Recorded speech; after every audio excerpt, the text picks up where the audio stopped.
have a hot take. A student needs to be like the focal point. I'm gonna get threats from faculty members.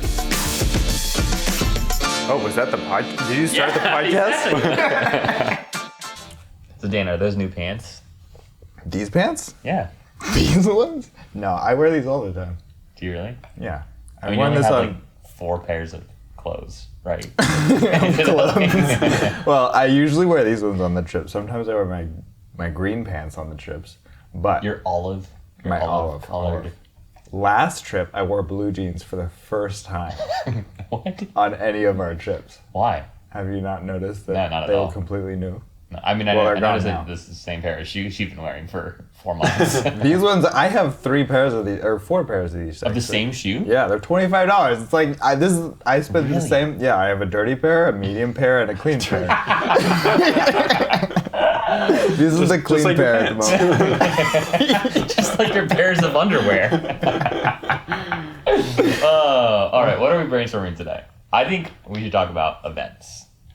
Like event marketing, like student recruitment events or something sure. like that. Like how to market an event or what makes a good event? Both, why not? Let's do both. How do you create an event that prospective students actually want to come to? And then once they're there, it's like they're talking about it. They're, snapping about it. They're posting about it on TikTok. Like, how do you craft an experience that's like Instagram worthy Yeah. and memorable? Yeah. So you're throwing shade at all the events that are currently there that students don't want to be at and don't want to attend. Yeah, but I'm specifically like a recruitment event, right? Yeah, So like if you're an admissions team and you're like planning an open house or a program information session, whatever it might be, how do you design it in a way that's going to get talked about for like weeks, months after that event, right? Yeah. Like to the point where these attendees are going to tell their friends and family like, this school nailed it. Like they knocked it out of the park. Yeah. Think about I feel like this is a huge trend in the Airbnb world now, but like staging everything to be Instagram worthy or like even doing, I feel like anytime anybody goes to Nashville and there's the mural of the wings on the wall and it's like, let me stand in the middle, right? Yeah. Making your campus kind of like Oh, I didn't realize that in a sense, just to like,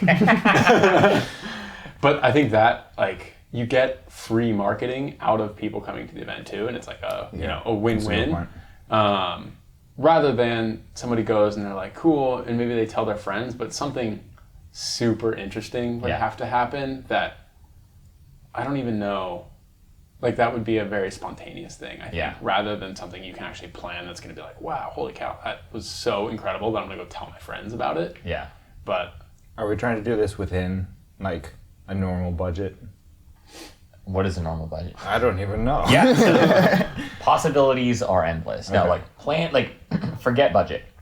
We're here to brainstorm a kick-ass event. Yeah.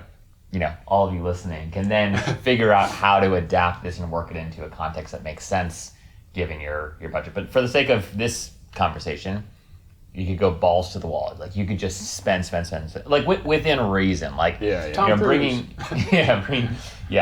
bringing I don't know DJ Khaled to something might be a little bit out of budget. But like beyond that, anything's possible. I've got an idea. Yeah. So, because this is a recruitment event, you do need to, even if you hire a cool DJ, even if you make it like an experience, you do still have to like help prospective students understand what's unique and valuable about your school to an extent.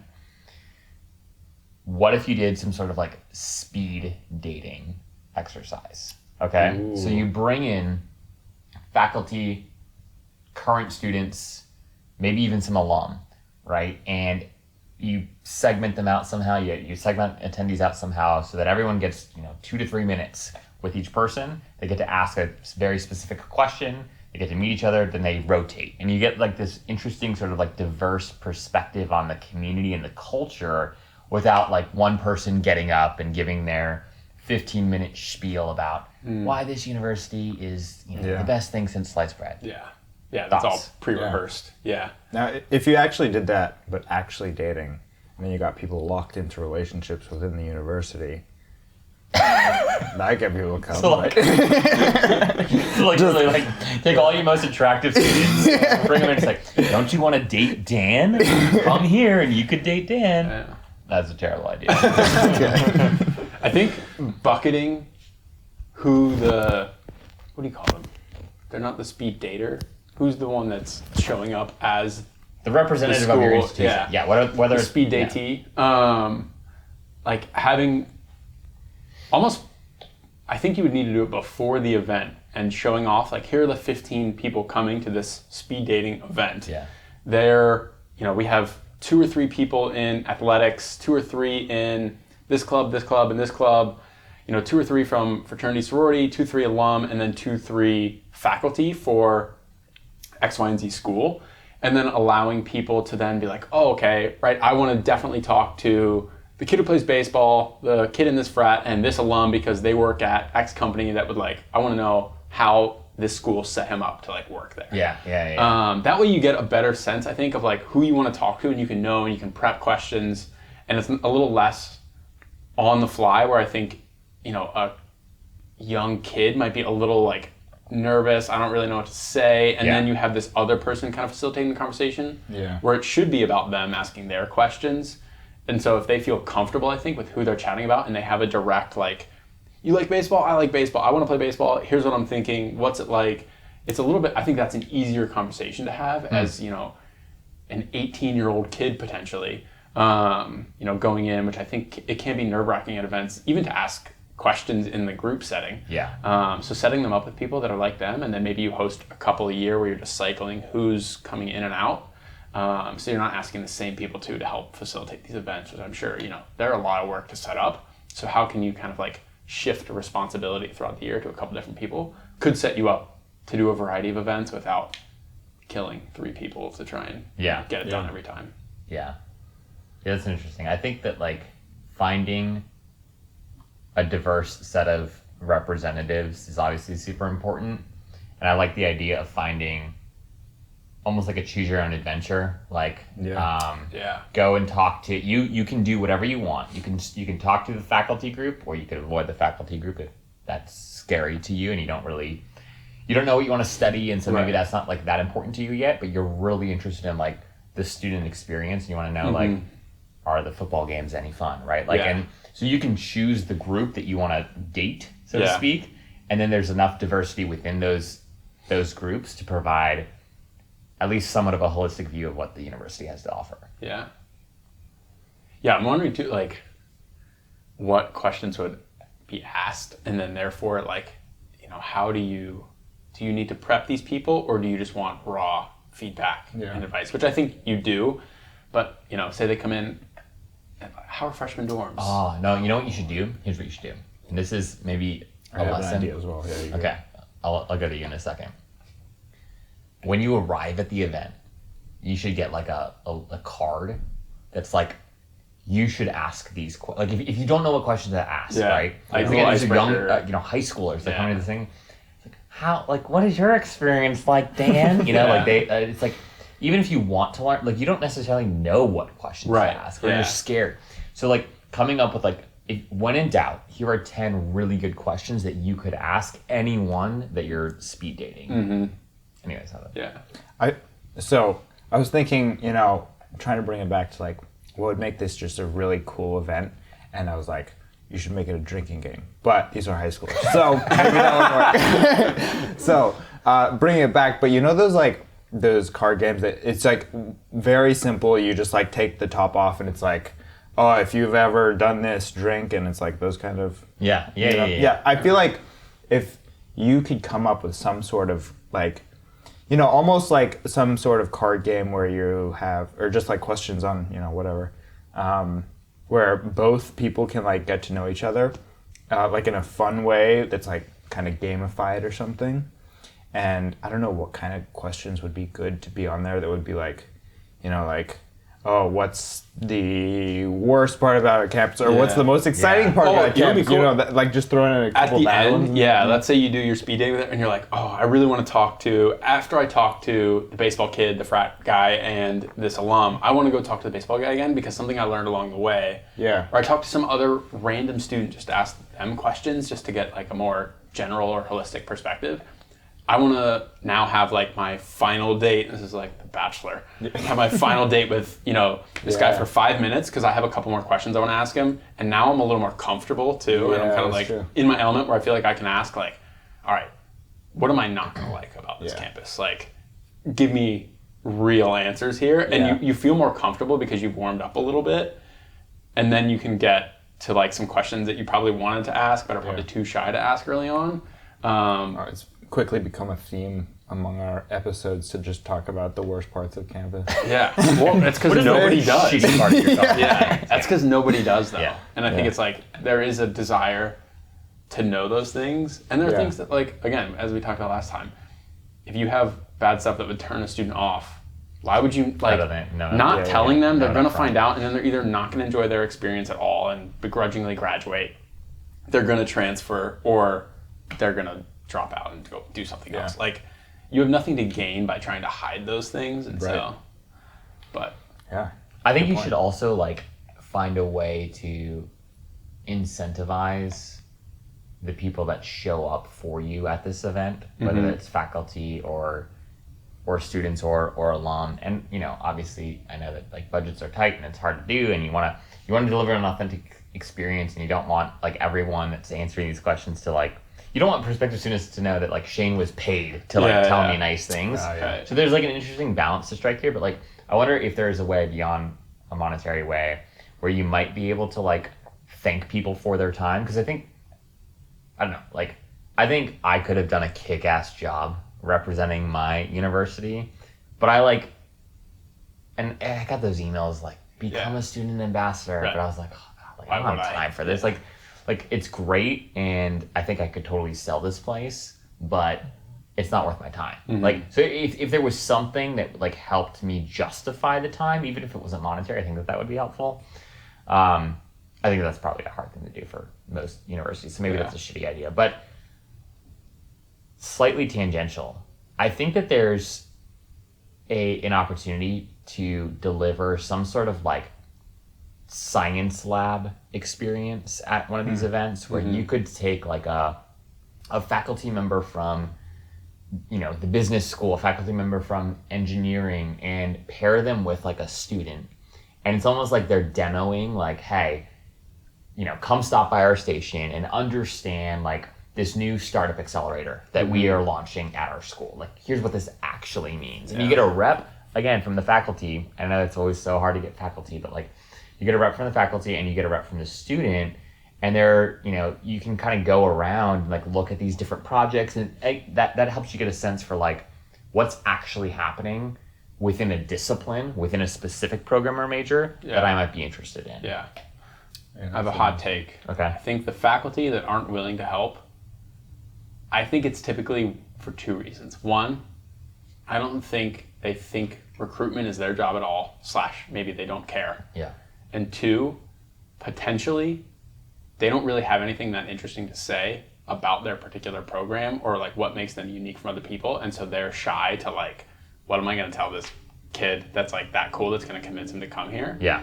Where I think, to be able to do like the hands-on thing, you don't need anything that crazy to, get somebody to come to your university. I think if you can just give them a hands-on experience of like, picture yourself here, this is what it's like. And if they enjoy that experience, they will come. And you don't need all these like, we have the best facility in all of the US for this, blah, blah. It's like, okay, great. Only one person can say that. Only one school can say that. Just because you don't have that thing, give them a hands-on experience that if they enjoy, I think that will do you more good than like fake trying to sell your program by, again, inflating it to something that is not necessarily representative of when you actually enroll in the program. I feel like that would actually probably do even like a better job at getting people to like become interested than like the speed dating, because I feel like there is like some pressure on like participant to like ask good questions or engage with the people they're dating, and just like going around and seeing like, that's cool, I like that, let me like talk to that guy, like that looked really cool, and like I'll definitely like want to attend here to do that, Or I like to piggyback off of what you are both saying, and to maybe incentivize faculty that like might be a little bit hesitant to do something like this, and make it seem like it's going to last longer than just this day. What if you do this? What if it's like a science fair sort of like experience, but also like you get the current student to interview the faculty, and you're stopping by the booth, okay? And it's 10 minutes, let's say, okay, 10 minutes. And Shane is the professor of, he's the head of the business school, and I'm the student that has just joined the new startup accelerator, or Dan's the student that has just joined the new startup accelerator at that school. Dan interviews Shane, right? And it's like, okay, Dr. Keel, I got 5 questions for you. You ready? Like rapid fire, 5 questions, Dr. Keel. And, Dan says, what are you most excited about in the grander world of tech right now, or whatever it is, something relevant to the subject matter. Dr. Keel answers, and then to the prospective students that have stopped by the booth, they don't have to ask those questions. It takes the pressure off of them, but the questions have been crafted in a way such that it shows off like the best, like valuable, like most interesting, like parts of what Dr. Keel is up to and what the business school as a whole is doing. Yeah. And you record all of it, like it's like a podcast. Right. And so then it's like, okay, you could recycle that material later, maybe. And there's your podcast for last episode. Yeah, there you go. Yeah, it's cool. I think more and more like the easy icebreaker is the way to get people in. I think there's too much reliance on the prospect to figure out what they want to ask and do and say, and it's like I don't know that they're there yet, and you're still in many ways trying to sell them on the university, and like they haven't made up their mind that they're coming, and they're just like seeing what it's like. You need to expose a lot of the awesome stuff that you're doing, the information, the UVPs, all that stuff to them. And what's the easiest way to do that? I was almost thinking as you were saying that, like I think one of the things I attended a couple fairs, and what I always hated about them was it's 1 or 2 people sitting down behind a table, just like waiting for somebody to walk up and then just be like, oh, hey. And it's just like, here's our card. Yeah, you couldn't seem less interested. And I think, a little bit more of that, again, like hands-on proactive communication, or even like on a whiteboard of like, come ask me, insert like kind of silly question related to the program here, like work on what that could be. But it's like, okay, this seems like it's going to be funny, where if somebody has, the personality to come to an event in the first place, they're somewhat social at least.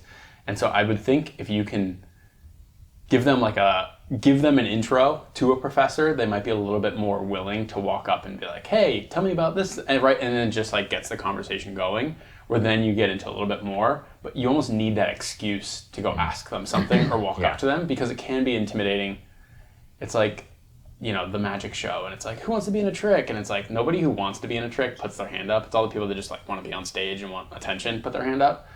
And instead giving people like an excuse to get in there, I think would be highly valuable, especially for maybe some of the more introverted people that might be attending this event. Couple additional ideas. So what if you could design an event where every aspect of the experience was crafted by current students? Meaning, like, when you go to an event, right, there's typically like snacks or like food. Like, what if I don't know how many schools have like a culinary program, right, like baked into kind of the university, but like, no pun intended. Actually, no pun was intended, but it should have been. But like, or like maybe finding student workers that like work at the cafeteria or whatever. It's like the snacks, the meals that you're eating have been prepared by our students. The brand, like the brochures or the agenda was crafted by our design, our digital design folks. Like, as you make your way over to talk to these students, the way that this whole experience is being like directed and coached is by somebody from communications who's like working on events, or what, like. And even that way, like at the end, emails you read were drafted by the marketing team. Everything about this event was done by people who were in your shoes 2 years ago. Come join us. Like that would be like a fun like reveal at the end. That would be cool. And the second idea is, what if, like, I think we undervalue, and then more and more people in higher ed are talking about this, but like parents are still incredibly influential, especially with Gen Z, like traditional students, like more and more and more, you've got data coming out saying that like Gen Z really appreciates the perspective and opinion of their parents. Millennials were like a little bit different. Gen Z really cares about what mom and dad think, right? And I think a lot of the times at these events, they don't do a good job. Like I remember my college search, and like when I would go and visit a campus, my parent was like my dad was like with me, or my mom was with me for most of the time. Maybe there was like one little thing where my dad went and talked to somebody, but it wasn't. Mute your mic, Shane. It wasn't like crafted around parents. So what if you could go and like design an alternative program where it's like, after the president or whoever comes and speaks at the event, there's a track, and the parent track has all been crafted around outcomes and like specifically talking about like that's where you meet, some of your top alum and like what they're doing and how, they felt like this institution actually did at preparing them for the workforce, and all of the biggest objectives, financial aid. You literally have a workshop on like, here is how to best prep your kid to be able to graduate with as little debt as possible. Yeah. And you design it in a way that's geared just towards the parents, and you don't overwhelm the students with all that information because it's like, who want like FAFSA? Okay, like everyone's talking about that. I don't know what the FAFSA is, right? Like, but it's important that parents FAFSA. I was going to say fuck. I said it, but anyways. I think that would be like incredibly valuable. Not hard to do. Yeah.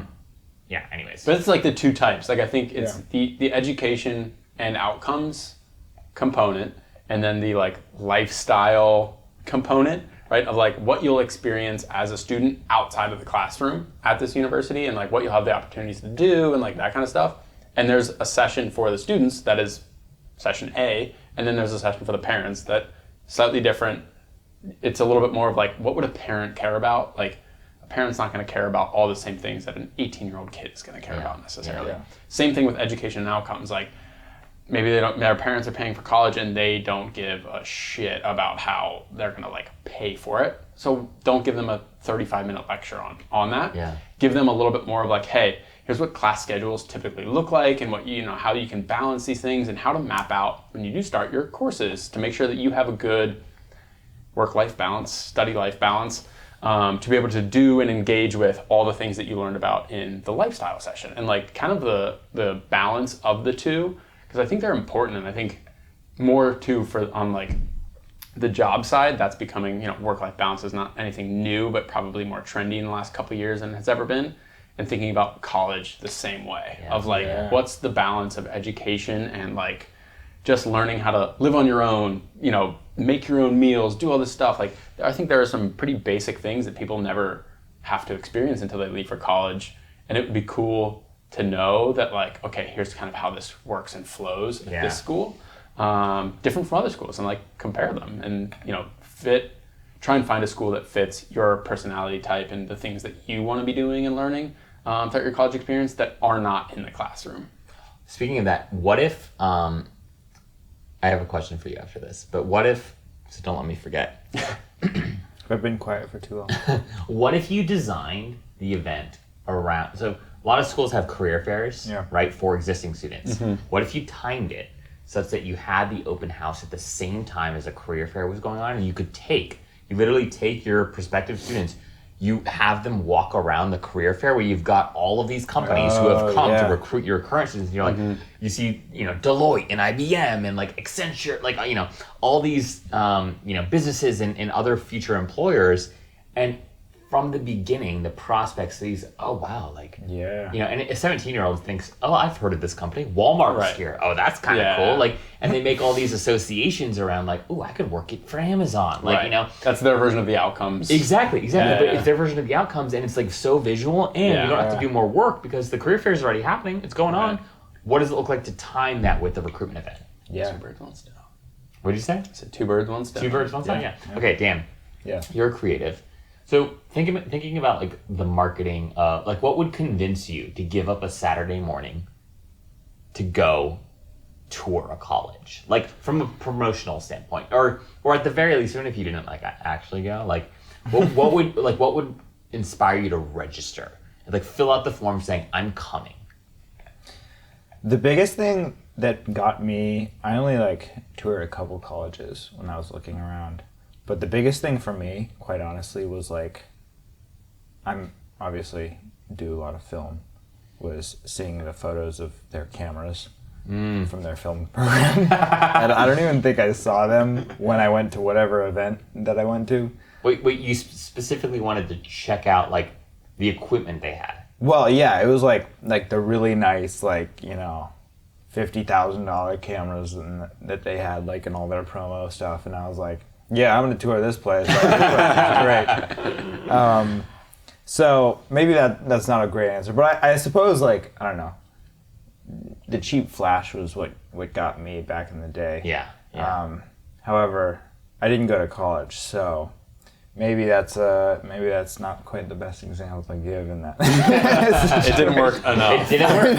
I know. Those freaking recruitment events weren't well designed enough. Yeah. There was no speed dating. Maybe if they showed know. you the cameras at the event, then you would have changed your mind. That probably would have Just solved Yeah, it. or they said, hey, you can use the camera for 5 minutes. Like, I mean, maybe that is like an actual like thing about like if you're genuinely interested in like a program, like what if you actually like there was like a 30-minute session that was like check out like a deep dive into like what our like specific program looks like and like some of the cool stuff that like are, you know, and like being able to actually like see the facility and like the kind of stuff you'd be doing. I wonder, do you think it'd be cool, like, this is maybe more specific to video, but to maybe non-traditional programs, a little bit more unique, where like, imagine they give you a crash course on what it's like to produce a video. So they have like, you sit down for 3 minutes and they walk you through like, this is when we do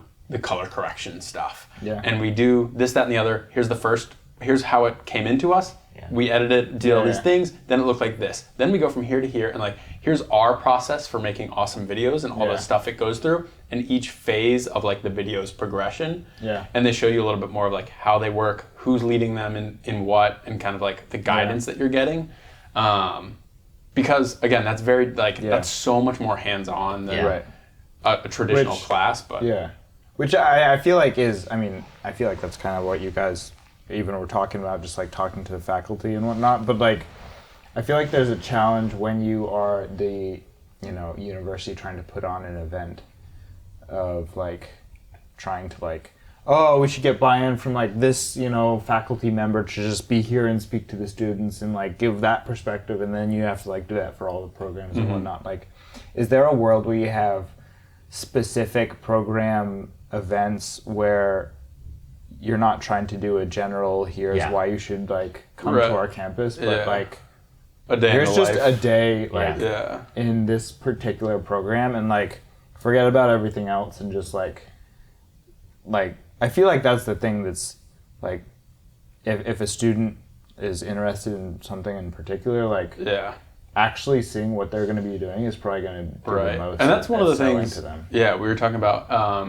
It was in one of the road shows when I was talking to Hillary at the Kroc School in San Diego, and we were talking a little bit more about like professors having their own brand and kind of like being proactive and talking to prospects and walking through those types of things. And where if you establish this like cool professional relationship with a professor at the age of 18, where you're going back and forth like, hey, here's kind of the stuff I like doing, I want to be doing, like, what are your thoughts on this? What are you doing and how are you innovating the video space and like all those types of things?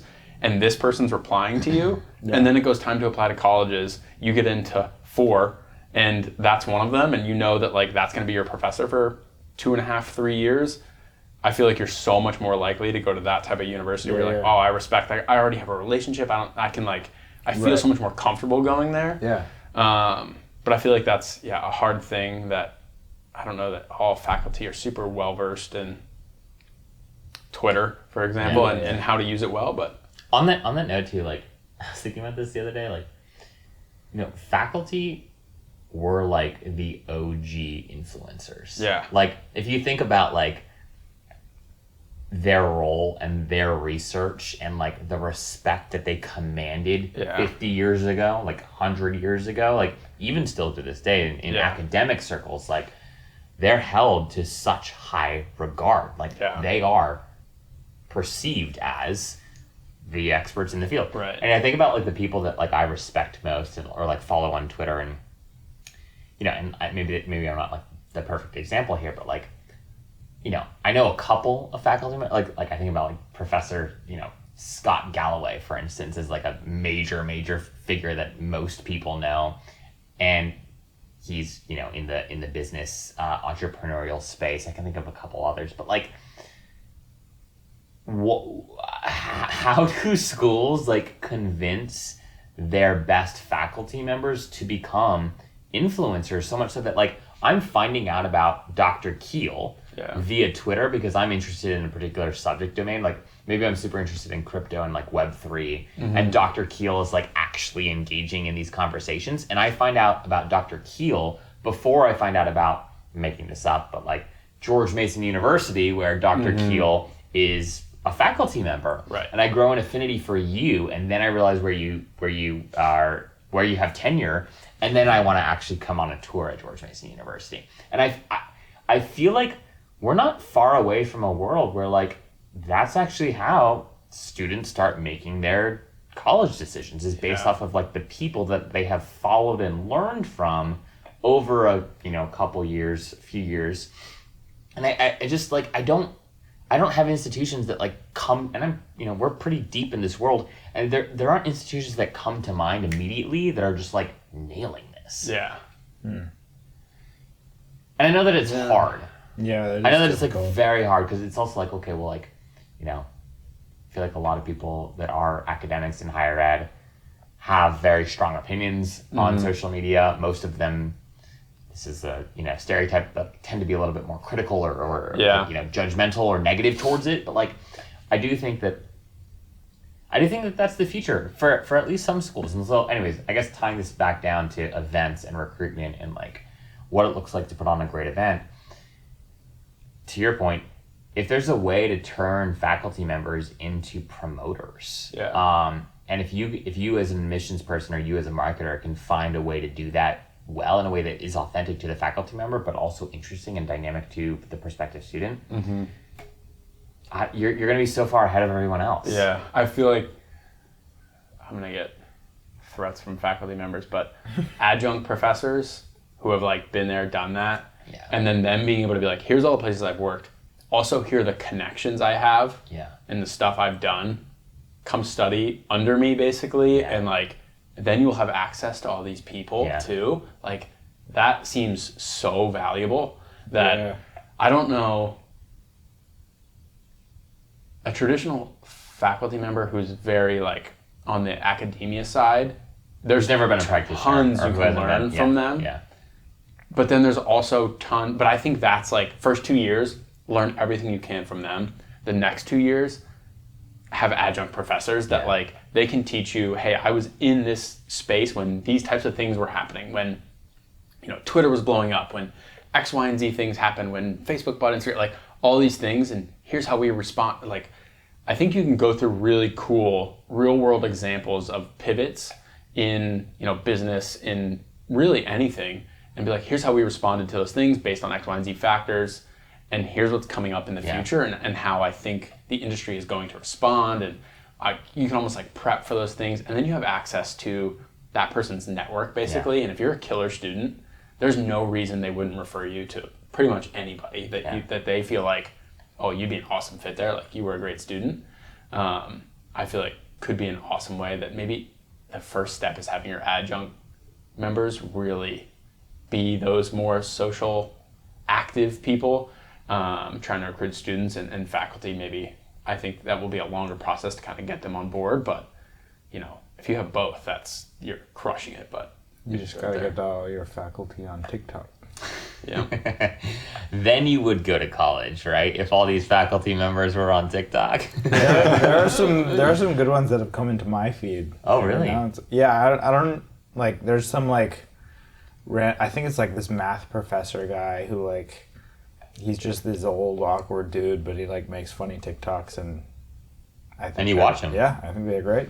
There we go. And I don't even care about math. Yeah.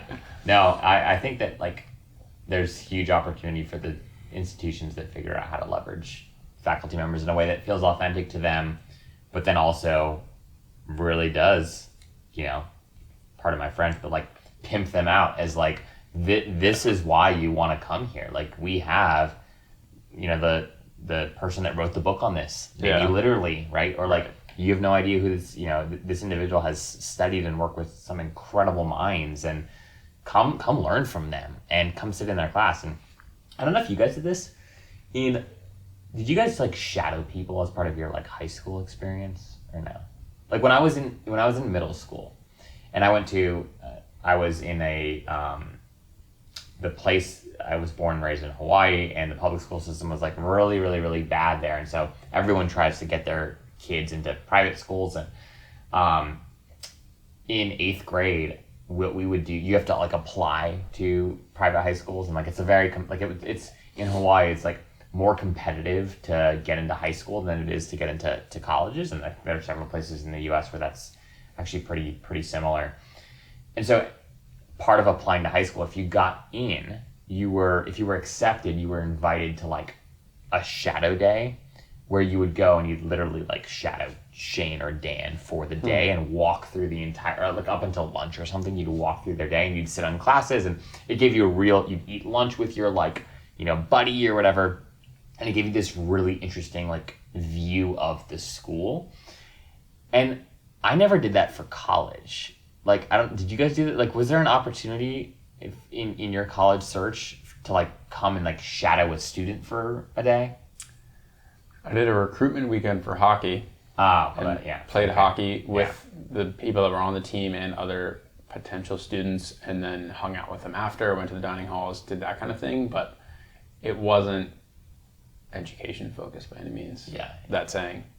You ended up going there. Okay.